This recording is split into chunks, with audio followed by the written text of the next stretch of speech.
accidentally friend zoned my wife. Yeah, you don't need a boyfriend to celebrate Valentine's Day. I've got my friend Jay's coming over. Gonna have pizza and a movie, you know? Fun. The girls always spend Valentine's Day together.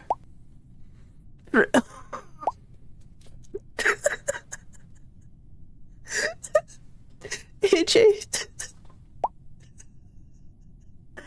I'm so sorry, my love. I'm sorry, Gigi. We are booze. I love you. Not friend. No, don't be sad. Are you angry at me? I will make up to you. I'll buy you pizza.